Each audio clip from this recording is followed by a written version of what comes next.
Let's welcome Todd Gallicano. Todd began his career in filmmaking before venturing into the world of books when he was provided secret files from the Department of Mythical Wildlife archives. Despite intense pressure from the news media and the government, Mr. Gallicano remains tight-lipped when it comes to questions about the DMW and his sources within the secret organization. But today, you are the lucky fans who will have an exclusive chance to see if Gallicano may be willing to open up. After this opportunity closes, he does encourage fans to listen to his podcast, The Creature Files, and to visit and support our nation's majestic national parks.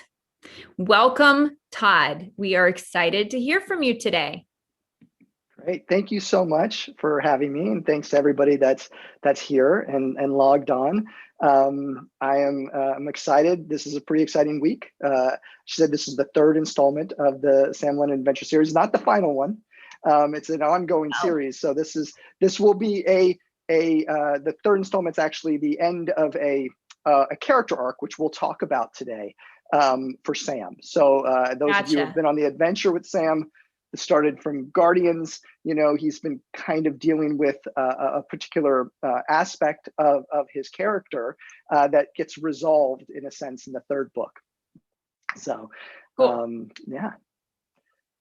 So should I I'm going to go ahead and do a screen share and kind of talk you through, for those of you who might be aspiring writers, I'm going to give you some background, sort of ideas as to how I work and how many writers work in coming up with a story and then developing it into a book, or in some cases for me, a screenplay. So let me go ahead and share my screen and hope this works. Hang on. All right. And presenter view. Oh, we good, right? You guys see the 3 books? Yes. All right, so there we have the 3 books of the Sam Lennon Adventure series, the 3 so far. And I think you can still see me, hopefully. So let's go ahead. So search for a story. Let's go ahead and jump right in. So the idea. So how many of you have you needed to write a story, but you had an idea? You know, where do ideas come from? I'm going to bring up the chat so I can keep an eye on that. There we go. All right, great. So let's talk about the idea. So I can tell you a little bit about where the idea from Search for the Swan Maiden came from, and just kind of give you an idea of how I get ideas. So there's a lot of ways to get ideas. Those of you who write stories, you can put a heart next to one that maybe you got inspired by. So sometimes they come from our personal experiences. Sometimes they come out of dreams, right? Sort of out of the blue. Sometimes a dream. Sometimes, yes, your imagination, sort of musings, you're thinking about stuff, you're imagining things. Sometimes it comes from news articles and historical events. You want to talk about a historical event in a particular way. There's also a lot of influences from culture. So maybe a book you read, or a comic book, or something you saw. And then there's all sorts of other examples. So for me, I started Guardians of the Griffin's Claw much the same way that Sam starts his adventure, and that's with a dream. And those of you who've been following the adventures that have heard me talk, that it all sort of started with a dream of somebody in Sam. Okay, good. A dream of a griffin in Redwood National Park, and it sort of all began there. So let's see, some people, personal life experiences, we got some novels, we got some other examples.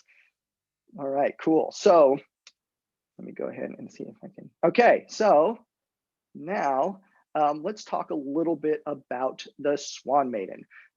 So, what not a lot of people know is that when I started developing the series, the Sam Lennon Adventure series, I had an idea of where I was headed about nine, I think, or 10 books ahead.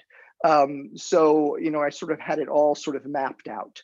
And in the case of Search for the Swan Maiden, it was always going to be the 3rd story in the series, and this sort of completion of this arc. Those of you who have been following it, you know sort of what occurs at the end of the Selkie of San Francisco that then sets up this book. And like all of the Sam London books, we deal with myth, right? Mythology and folklore. And one of the things that I like to talk about is a man by the name of Joseph Campbell, who went and did a lot of study about myths and folklore. He went all over the world, and he started to see how all of these sort of stories were similar. They were the same. It's sort of like that idea when you see a movie and it's kind of familiar to you because you kind of know the formula. The same sort of thing for Joseph Campbell. No matter where he went in the world, he started to kind of see the same kinds of stories, the same kind of myths, and in a lot of ways that's also relevant to mythical creatures. So when we talk about a Bigfoot, there's a Bigfoot on nearly every continent. You have a Yowie in Australia, you have a gray man in Britain, you have a Yeti in the Himalayas. So there's all these different kinds of mythical creatures. The names change, but they look kind of the same, right? So in the case of the Swan Maiden, that's one of these myths and these sort of mythical creatures, in a sense, that you see throughout a lot of different cultures. And sort of the same, everywhere from Europe to Asia, we see these kinds of these tales. And so with the Swan Maiden, the loose sort of plot line is a human man comes upon a group of Swan Maiden. He falls in love with one, takes her feathers, hides them, sometimes in a secret place or in a chest in the attic or someplace like that. And as long as she doesn't have her feathers or access to those feathers, she doesn't know that she's a Swan Maiden. And so at some point in these stories, the Swan Maiden eventually comes upon their feathers, finds them, and then goes back to where she came from. And then the human man has to go and try to find her and get her back. And it usually doesn't. It just depends on the culture. Sometimes it works, sometimes it doesn't. Just depends. So you'll see sort of a variation. So in Search for the Swan Maiden, I sort of take the Swan Maiden story and put my own little twist on it. Okay, but there's some very similar aspects to what we see in mythology and folklore. So here's some pictures. The Swan Maiden meeting it's the hunter or the man that will want to take her feathers. He usually hides, waits for her to put her feathers down, and then takes them. And then you see the child finding the feather dress, right? So they're going to find it. They're going to give it. In this case, in that story, the child finds it, gives it to her mother. The mother, as soon as she puts on the feather dress, she's off and heading back to where she came from. All right, so let's talk about the characters. So in terms of characters, and when you're creating your own stories, you want to really think about what makes them tick, right? Sort of where they came from, what's their past, what's their history? Do they have a particular need or want? Do they have a distinct voice? That's important when you're writing, because you don't want you want people, when they're reading, to know kind of like, oh, this is this person talking. You wouldn't have to put, Vance said, in the case of, the Sam London adventure series, Vance Vantana. A lot of times you can tell when Vance is talking, right? Because he has a distinct voice. So does, Tashi. So a lot of times when you're creating characters, you want to think about that. Think about the way they talk to make them distinct. And you also want to just keep in mind that they have a past or a history. And this is important because their past and history is going to affect how they react to the environment. So one of the things that I like to talk about when I do author visits is I bring people through, those of you who have seen Star Wars Force Awakens. I talk about the sort of hero myth in relation to Star Wars. And there's a moment where the character of Rey arrives on this very green planet, and she's been living in the desert, all her life, and she arrives on this green planet, and she, has this reaction. I've never seen so much green in all my life. And that's a great example of a character whose present moment is being informed by their past, right? So if she didn't react, it'd be kind of odd. because she's never seen it before, and now she's seen it. So if you have a character who's never seen the ocean, you know, arrives at the ocean, they're going to experience it very differently than someone that's seen it, right? So you kind of keep those kinds of things in mind when you're creating your characters, that you want to make sure that they're informed, their actions are informed by their past. So that's why sometimes they say it's very helpful to write sort of a biography of your character, at least some limited sense of it. So like I said, so the character must respond honestly based on their past experiences. The character's voice must remain consistent with their level of growth, right? So they're not going to speak in a way that would indicate that they're much wiser than they should be. You know, so Sam, you know, is wise as Sam can be, and Vance is as wise as, you know, Vance can be, and Philassos, you know, is as wise as he should be. So you want to make sure that your characters just sort of, you know, they behave in a way that's distinct to who they are and where they've come from. Dialogue must remain consistent and natural. Again, we talked a little bit about that with the unique voice, right? The distinct voice. Just want to make sure that character is speaking in a way that's indicative of where they came from, which in many cases, you know, let's say if you're dealing with someone that, you know, comes from a particular place in the world, or if you're dealing in science fiction, you know, so you keep that kind of stuff in mind. All right. Now we're going to get to something called the character arc. And this is very relevant to Search for the Swan Maiden. So in every story, a lot of times the main character, begins sort of one way, right? And ends in a different way. They've had some sort of transformation, right? So early on, there might be something they need or want. They might not even know they need or want it. And then at the end, they sort of, you know, realize it in some way. They're transformed. You know, Dorothy in Wizard of Oz, she dreams of being somewhere over the rainbow. She's uncomfortable where she is. She wants to be over the rainbow. And what happens? She's not happy at home, right? So she goes over the rainbow. And at some point, she realizes that she does not want to be over the rainbow. She wants to be home. She sort of accepts home. And in order to accept home, she had those ruby slippers the whole time, but she had to come to the realization that there was no place like home, right? And so then she could click them, and then she could return. So a lot of times the character has what they need in the beginning of their journey, but they don't know it yet. I talk about Force Awakens. Rey has the Force, right? But she doesn't realize it. She doesn't know it yet until a moment later on in the film where she can fully realize who she is and what she's meant to do. You know, Sam has this sort of moment. So it's this, our character is seen in their normal environment, right? So we see Sam in Benicia. His world is turned upside down. What happens? He has a dream of a griffin, and then he meets an actual griffin and finds out that there's these mythical creatures living in the world. And then the character resolves the conflicts and integrates the new into their everyday life, right? And Sam does that, right? Suddenly he comes home with this knowledge, with this information that he didn't have before, and now he starts to have to integrate it into his world. You know, Sam is someone that doesn't know what he's good at, right, in the beginning of Guardians, and he doesn't know what makes him sort of special. And he goes on this journey to sort of realize this.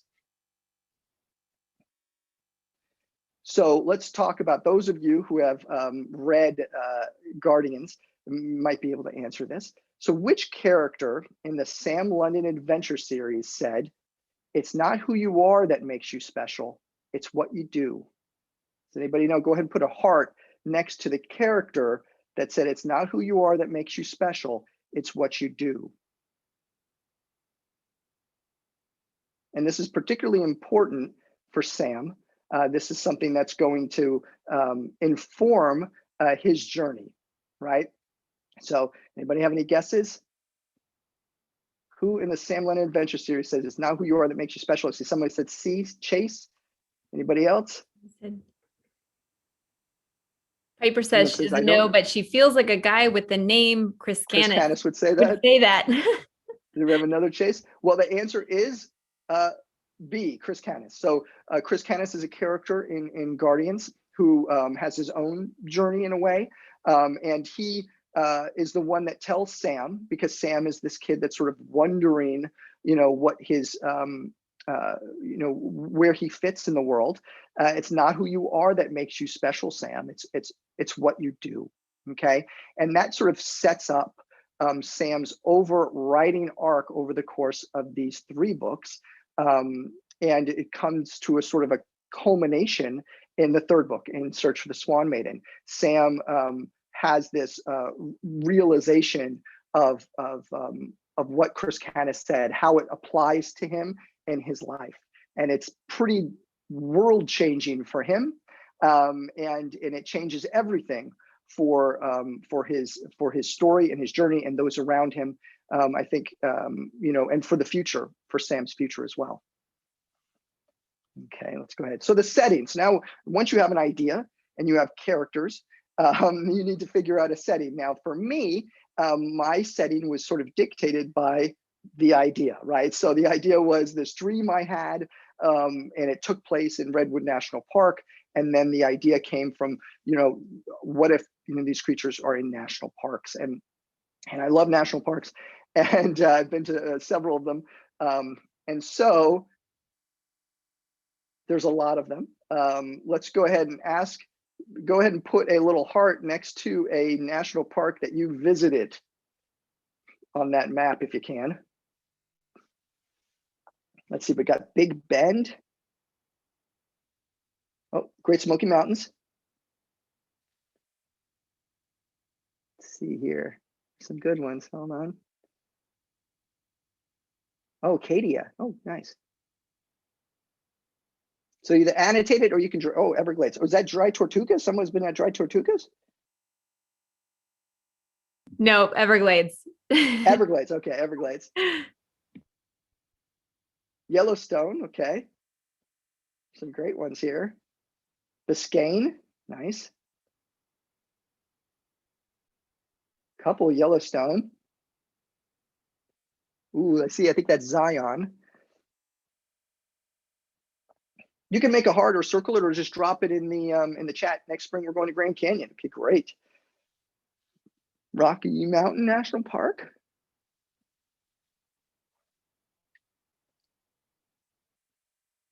Yosemite. The Dunes and Smoky Mountains. Great. Very cool. Everybody get theirs in there? Okay. Oh, Petrified Forest. That's going to be pretty fun. All right, I'm going to skip ahead. Whoop. So where, for those of you who've been reading the books, where has Sam London been? Anybody know? Go ahead and put a circle or whatever next to a park that you believe Sam London has been. Redwood. That's right. Yeah, I've talked about Redwood. Anybody else?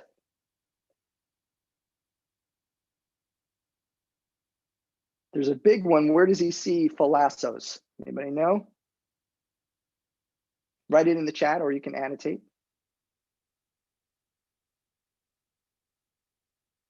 That's right, Evan. Correct. Death Valley. And that's in California. It's way down low there. And where else? Let's see. We've been to, and also there are the other characters that have been to other parks. So we know that Vance has been to Great Smoky Mountains, right? That's where he sort of grew up. We have, he's also been to Crater Lake. We have, where else? Oh, Everglades is big. Biscayne, that's another one for Sam. And let's see. I'm trying to remember. Hold on. It's been so he's been to some that are not that are in the American Samoa. There's American Samoa. He's been to American Samoa. That was a big one in the Selkie. All right, cool. So just to kind of give you an idea of where you're headed, so there's several parks that are going to show up in Search for the Swan Maiden, and there's a lot of them. There's a couple of them in Alaska. So we'll be going to Katmai and to the gates of the Arctic, and also there's some other ones that I won't give away, but I will be posting videos from these are places that I've been. I shot some video, so you'll be able to sort of see some of the locations of Search for the Swan Maiden. One in particular, which is a really great one. It's towards the end of the story, and I highly recommend visiting once you get there and you read about it. It's a great national park, not too far. That gives you a clue. And so I went there, when I was writing this, and you'll learn about it, and then you can go visit it if you want. It's a blast. And let's see. And then there's another one that shows up that's kind of an unusual one, that's kind of hard to get to, and you'll see that in the book. So, but the idea is that you have all these sort of incredible national parks that are available to us, and if you want to experience the world of Sam London, you just got to go to a national park and sort of experience that, right? Todd, I've got a quick question for you. Do you have Yes. a favorite park yourself? I do. Well, actually, I now have like two, because and the one is the one that's the one that comes in at the end of Search for the Swan Maiden. But my other one is Zion. I love Zion National Park. I've been there, I think, twice, and it's an amazing place.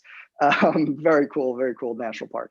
But there are so many that I haven't been to. One of the things that there are some places that I can't necessarily get to very easily. So I have to either call and talk to a ranger, which I've done, or I do a sort of a virtual reality visit, through VR, and try to get a feel for the environment and where things are located. Sometimes places are sort of out of reach, in a sense. But now I can kind of experience it and visit it virtually. Okay, the process. All right. So now you've got these sort of the early stages, right? We talked about the setting. Where's the story going to take place? Now you're going to start to sort of write down your ideas. Anything that comes to mind with regard to your story, you write it down on paper. You start to build your characters. Who are they, right? Where do they come from? All these kinds of things. And then you start to conceptualize your story as a whole. Where are we going to start? Where are we going to wind up? Is there an arc, right? There's the sort of the inner and the outer journey, the inner journey of the character, and then there's the adventure the character is on, right? For Sam, he's got this big adventure he's on, right? But then there's also sort of this inner adventure he's on about, sort of figuring out his place in the world, right? So then you start to outline it. For me, I kind of get the basic idea down, and then I start to outline the story. And that's sort of, for me, it looks like chapters, like a couple of paragraphs for each chapter. Every Sam London book has about 20 chapters. So that's sort of where I go with it. I just create this sort of chapter outline, and in order on paper, to make sure it kind of flows and makes sense, and things are happening when they should happen. All right, and then at some point you just have to dive in, right? So one of the someone once told me, and it's one of those pieces of advice you get, and at the time you go, that's kind of an annoying piece of advice, but later on you realize sort of the wisdom of it. So someone once told me, writers write, right? And you think, oh, well, yeah, right? But it's very true that you need to be able to just get it down, right? So the secret is sort of just get it down on paper. Writer's block often happens because sometimes we're trying too hard to figure things out in our heads before we commit them to the page. And you do want to be thoughtful about what you're writing, but you also have to write, right? So you kind of get it out of your head and down on paper. And even if it's not working up here, get it down in whatever form you can and make room, make space so that you can fix it. Okay, so if you're constantly up here and not putting anything down there, you're going to constantly stay up there, right? So you want to just get it down on paper in whatever form. I mean, sometimes I write stuff and it's awful. I know it's not working, but I have to get it out of my head so I can see it, and then I can recognize what's wrong and improve it from there. Okay. But just kind of give yourself some space to do that. So just get it out of your head. And a lot of times that's when I have an idea, that's the most important thing I can do, is just get it out on paper, get it down on paper, because then you can start thinking about ways to fix it. All right. So here you go. At some point, you just have to dive in. I use a typewriter. Can anyone guess the year this one was made? Well, I actually have two of these. I just bought another one. So here it is right here. There's one. This is one of them. This is I just got this one. It's a new one. And then here is the original one. And I've written all three books on this typewriter. And part of the fourth book, and now I'm going to try this other one for the fourth one. So let's see if anyone guessed. Let's see, we've got a couple of 1952 and a lot of 1938s. That is correct. So actually the one I've been writing on, the original one, is 1938. The new one is actually 1937. So the one pictures is the 38, but the 37, they look almost exactly the same. It does, I would say it takes a little longer maybe to write it, but I wanted, I'm also a screenwriter. I do all my screenwriting on a laptop, but I wanted to do something different for the book. And so when I started Guardians, I decided to type it out on a typewriter. And it sort of requires you to be very thoughtful about what you're going to do, because you don't want to retype a page. It takes a really long time. So you just want to be able to know that you're typing it. And then once it's typed, I can mark it up, and then I re-input it into the computer. I input it into the computer, and then I can print it and then make more changes. So by the time it gets to the computer, it's already been through a draft at least, and had some changes made. So in fact, I have all my original manuscripts, my typed manuscripts of the three books. They're pretty heavy duty in terms of page count, and yeah, so if ever, I have these, I was just working with these before, because I wanted to put them in some sort of a protective holder. So I had all three of them in one sort of giant thing. It's like a fireproof deal. But they're pretty massive, like almost like a ream of paper. And then I go and I type it in the computer. But it's been kind of my process. And so the fourth one is doing this the same way. I'm just typing it, and I'm not too far in right now. Just kind of give you a little bit of inside baseball. I'm still working on it. And you'll find out the title of that one. It's at the back of the book, Search for the Swan Maiden. You'll find out sort of the title of the next one. Okay. All right. We're going to be getting to some questions. I just want to remind everybody that you can go on the website at mythicalwildlife.com. You can have access to the Secret Ranger program for those of you that want to see the videos of some of the locations from Search for the Swan Maiden. Those will be dropping in the Secret Ranger archive in the coming months. So that's something to be on the lookout for. You can sign up to be a Secret Ranger on the website. And you can also have access to, there's something very unique about Search for the Swan Maiden. There is a coded message inside the book that requires a Caesar cipher, as they call them, and it requires a decoding code. And so that decoding code is on the website. So when you get to that part of the book, you can go to the website and find the cipher and then decode the message. It kind of give you a hint of what's about to come.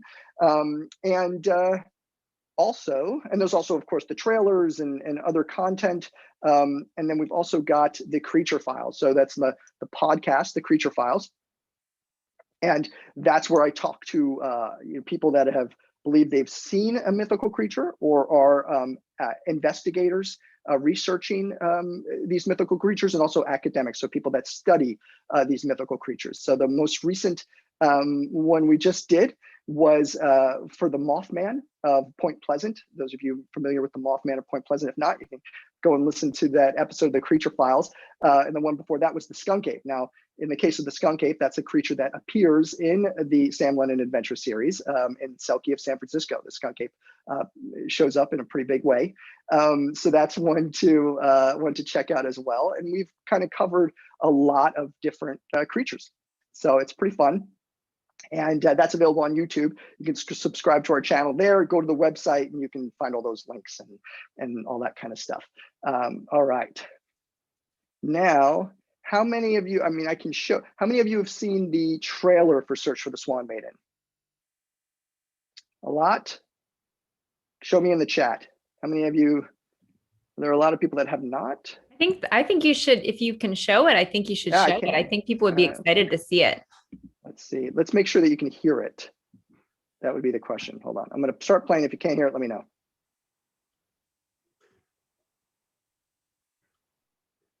They told Sam London she was gone forever. You hear that? Yes. You can? Okay. All right. We hear it. It'll pop on in a moment. Well, they told Sam. They told Sam London she was gone forever. He didn't believe them.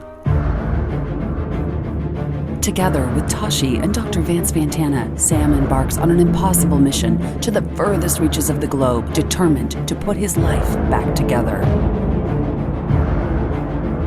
Yet there are those who have learned that mythical creatures are real and the government is hiding them from us, and they intend to expose the secret no matter the cost. With old enemies returning for vengeance, a terrifying monster on a killing spree, and Gaia herself ready to fight back, this adventure might just be Sam's last. But the future of Sam's family and the fate of the world is at stake, and he won't stop searching until he finds the Swan Maiden. From the files of the Department of Mythical Wildlife, search for the Swan Maiden. A Sam London adventure. All right, here we are. I stopped the share. Hold on. See if that really worked. Exciting. Okay. All right, awesome. So I'd love to take the time that we have to answer questions. So I don't know if you want me to scroll up or. Yeah, I know that there are a few folks. I think what we can do is just if you've got a question for Todd, can you just either actually raise your hand if your video's on, or put the little hand raise icon? I know at least 3 or 4 of you said you had questions for him. And Chelsea, your hand shot way up, and I know you're a fan. So let's start with you. What's your question, Chelsea? My question is, my question's about the swag. I'm sorry? It says that food is human children. Does that mean like single digits or all the way to 18? I think I heard that. It kind of cut out. Did you hear it? Was No, it about the out for me. Oswang? Chelsea, can you ask that one more time, because your audio went out for just a second? Okay. It's about the swag. Does the human children as its favorite food apply to just single digit or all the way to 18? That's a good question. That's the Aswang, and then Aswang shows up in Guardians of the Griffin's Claw. It's a creature from Filipino folklore. So it's one of those situations where you see the same kind of creature in different cultures. So the Aswang in many ways is like a vampire creature. It's also a bit of a shapeshifter of sorts. It's a pretty creepy kind of thing. And so her question was about, it says its favorite food is human children, and whether or not that's, that goes up to the teenage years. And I don't know the answer to that. My guess would be that it's probably it's children. So I would think that as long as as long as you've passed the age of like when you'd be considered a child, you're probably fine. But that means a lot of you all might be in danger. That's right. Be careful. Okay, Piper, I see your hand up. What's your question, Piper? What encouraged you to start writing, and why did you continue writing? Great question. So what encouraged me to start writing? So I always loved writing sort of stories. So when I was a wee lad, I like to write comic book characters. I created my own characters and sort of wrote stories and such. And then later on, I just had lots of ideas for stories that I wanted to sort of get out of my head, because they were becoming annoying. And so I would, I just start writing, and I was mostly influenced by film. I went to New York University Film and Television School of Film and Television because that's sort of where my inspiration was, my ambition was to go into film solely. And so I started writing more in the screenplay world. But then I had this idea, and this idea was bigger than a screenplay. And so it was something that I wanted to get out of my head. And so I started to develop it, and then it turned into the book. Okay, good answer. All right, I see. We're gonna go with Penelope, and then Daisy, and then Cooper, and then Miles. So Penelope, you're up first. So what kind of books? What type of books do you make? Like, are they comic books or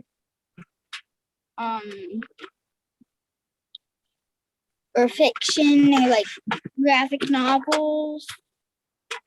What kind of books are the Sam Lennon Adventure series, or what kind of books do I like? Like, what type of book? Oh, it froze. Uh-oh, she froze. I think she was asking. Isn't that right? Like, Oh yeah, it's kind of. Oh, okay. I think Penelope was asking if these are graphic novels or novels. They're novels, fiction novels. So they're considered. They're sort of right before young adult. They're kind of right in that sort of transition period. So they say ages, 8 to 13 is about that, but it's 8 to whatever.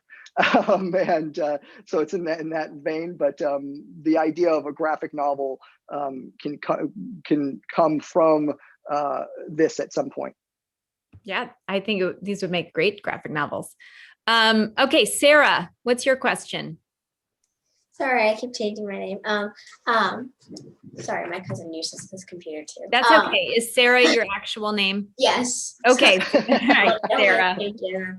But is it true you live in North Carolina? Sorry, when you're on I think my class's Zoom meeting or something, you said like, and it's also in your book, I think somewhere it says like at the back it says that you live in North Carolina, I think. I do. I live in this is Redwood National Park, so don't let that fool you. But yes, I live in North Carolina. Mm-hmm. Not too far from, where's this? I feel like it's the Brady Bunch. I'm seeing like a grid of people. Not too far from Main Street Books, which is in my upper right corner right now. Yes, and in fact, sometimes Todd comes into the bookstore. So if you're ever at Main Street Books, you might run into a celebrity writer. And if you have ordered your copy of Search for the Swan Maiden, or if you'd like to purchase one and you want it personalized, Todd will come by the store and sign it to you. So when you order it online, or if you call, you just have to leave a little note in the checkout, what name you'd like to have personalized in it. And I'll put a link to that order, because we do have these in the store. It's just out. It just came out Tuesday, right? It just launched. Mm-hmm. So they're brand new, but they're in the bookstore. And they're ready for readers. Yeah, and I will say that there, obviously there was a bit of a break, and a part of that was related to the pandemic. So that a lot of the problems with the printers and stuff. So originally this was supposed to come out last April, and kind of got pushed. So, but now it's out finally. Finally, I bet that feels like a huge relief. Yeah, because I've been living with it for a while, So. Yeah.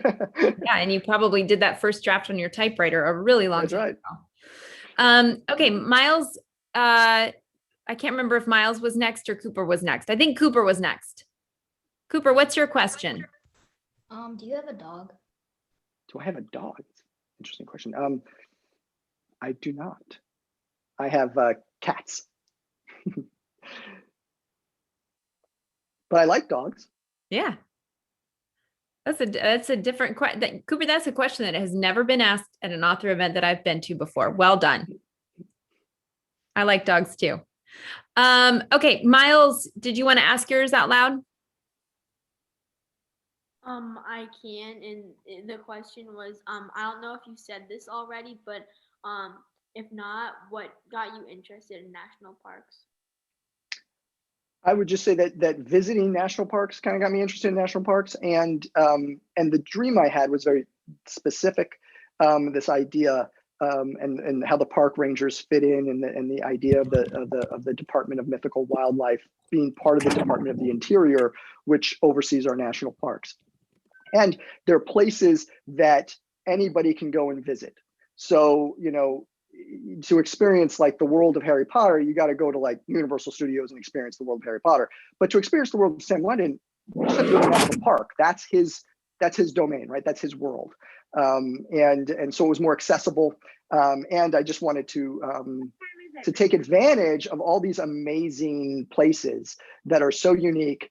In particular, one in, there's a lot of them that are unique, but there's two of them in particular in Search of the Swan Maiden that are very unique. And one you can go and visit, and it's like one of the best parks in the country. And Todd, maybe you have the details on this. I know at certain times, fourth graders have been granted free access to the national parks. Is that still an ongoing program?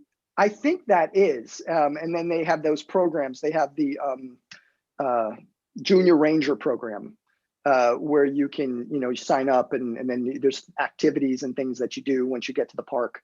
But I think that's still going on. I'm not certain. I would imagine it is. I can't imagine they would have stopped it. So. And I think it's one of the, silver linings of the pandemic has been that more people have traveled to national parks and to state parks than in years past. So it's been a nice way for people to reconnect with that, which is cool. Yeah. And there's a couple of state parks that pop up in the series too. Excellent. Any other questions? Oh, who is that? Evan. Evan's got a question. Yes. I was just going to ask, how many more like mythical creatures will he run into in this book? In Swan Maiden? Yeah. Swan Maiden, he runs into a bunch of different ones. So he'll run into some from the Inuit culture, so the indigenous people of Alaska. There are some mythical creatures from their folklore that pop up. And, he is going to, let's see, what other ones will he wind up encountering? There are several, and you'll see them in the back of the book. So a lot of times we put it, there's at least 10 of them that will be in the back of the book that you'll be able to see. There's some real odd ones. There's one called an antlion, which is exactly what it sounds like. It's like a half ant, half lion. And so you'll see that in the back of the book as well. So there's some pretty cool ones. In fact, I'll just grab a copy of it here. Hold on. And you'll see that information in the back, like we've had in prior books. Yeah, the Kevin Keel is the artist. He also does the covers. He is amazing, and I'm excited I'm already excited for him to do the fourth one. So here's a character named Dullahan from Irish folklore who is pretty creepy. He carries his head. It's sort of like the headless horseman from those folk tales. Super cool. Okay. And I'm so glad to hear that this is not the end. Yeah, so I thought it was just a trilogy, but it's really the sort of a conclusion of one arc, but there are more to come. Yes, and I will also give you a little bit more of a inside baseball situation here. But for those of you who are on this call,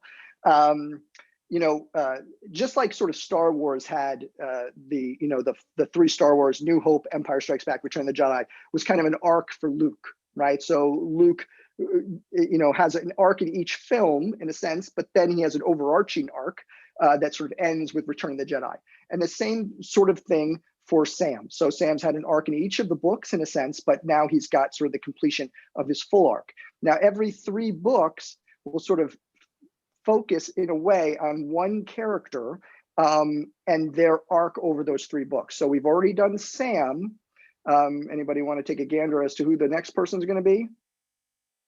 Next character that we're going to see a sort of character arc from? You can write it in the chat. Tashi, yes, Evan, correct. So, the next book is going to focus a little bit more on Tashi's character and where she is at the end of Search for the Swan Maiden and then where she's headed. Awesome. Okay, we're going to take one more question. Chelsea, I saw your hand up again. Did you have a question? Yes, I was wondering if you visited local schools. Yes, so I do. I've been to a lot of the local schools here, and I've been to schools not so local. So, I do virtual events. All that stuff you can find that on the website. So your teachers or parents or whatever can go on there. There's lesson plans that I've done on character and on the hero's journey. All those are available for between 4th and through 6th grade. And then I also do author visits. I've been to a lot of the schools in the area. My most recent one was at Davidson Day, and I've done, J.B. Washam and like a bunch. What was the other one? So Cannon, and then I did some on the West Coast. So yes, the answer is yes, I do local schools. Awesome.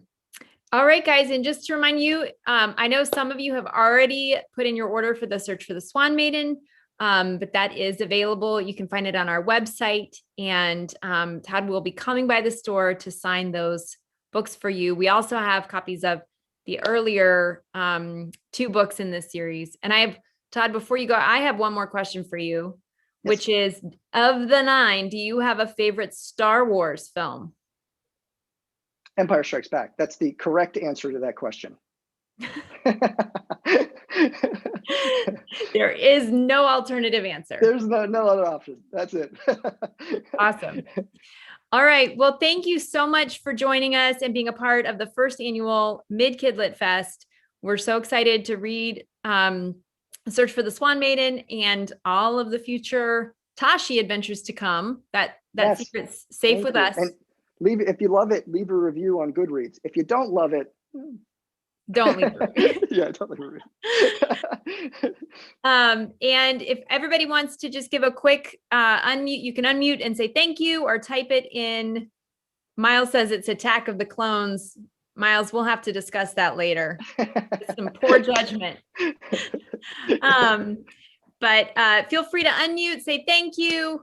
You can type it in the chat. And we hope to see you guys back on Saturday. Thank you. Third and final event. Thank you so much, everybody. Bye. Bye. Thank